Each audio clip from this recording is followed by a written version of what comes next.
Prayer means you're telling God what to do. You think you're God's consultant. Meditation means you just shut up. If you just shut up, everything that needs to happen to you will happen to you.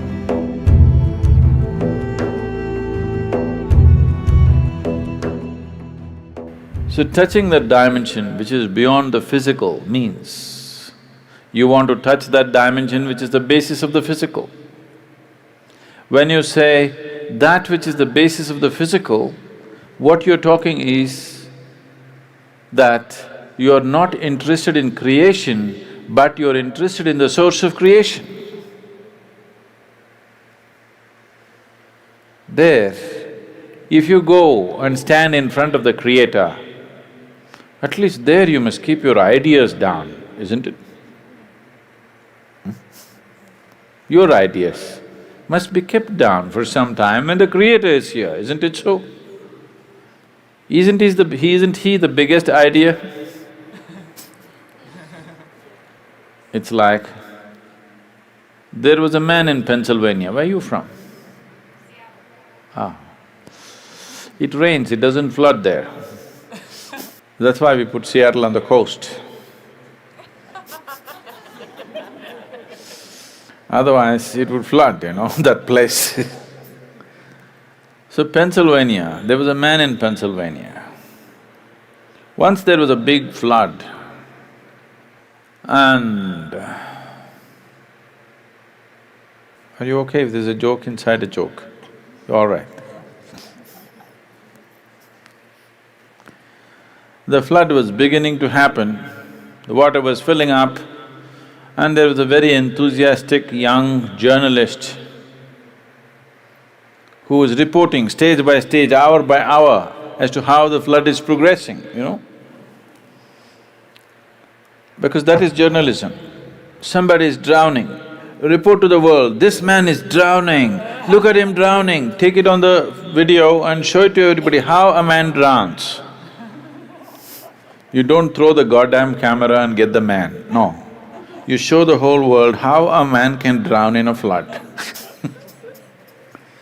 So, these are not the days of video cameras, only, Morse code is how the report is being filed.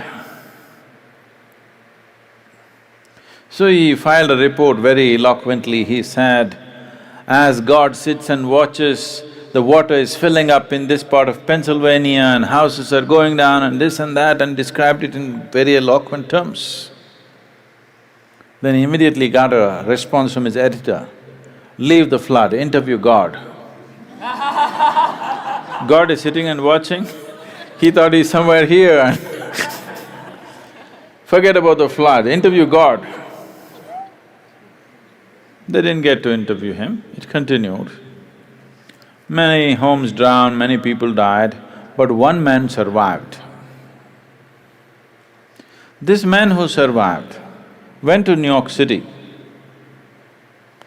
and shared among people how he survived a Pennsylvania flood where so many people died.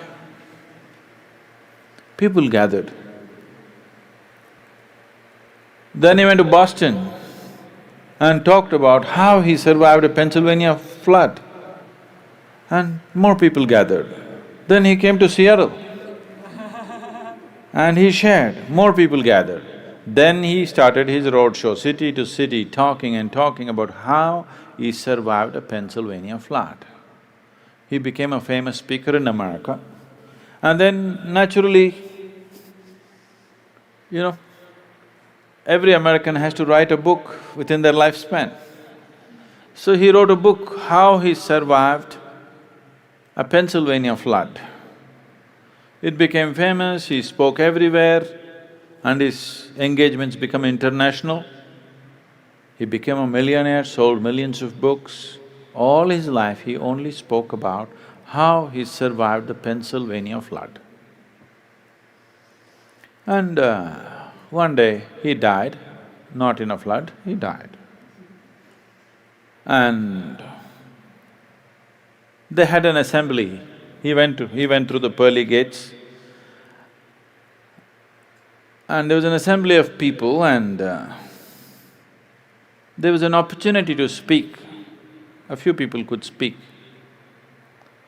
So he told his neighbors, I will share my experience about how I survived Pennsylvania flood. Somebody nudged him and said, there is no one in the audience.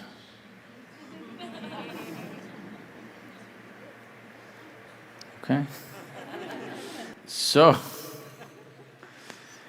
now you don't go stand in front of that which is the basis of creation and throw your ideas at him. You are his idea. Yes? You are just a figment of his idea. If he withdraws his idea, you're gone. So you don't put your ideas. So this is the essence of meditativeness. Prayer means you're telling God what to do. You think you're God's consultant. Meditation means you have understood your limitations, now you just shut up. If you just shut up on all levels, everything that needs to happen to you will happen to you. All the training is just to help them to shut up. That you don't throw your silly ideas at the Creator, you just shut up.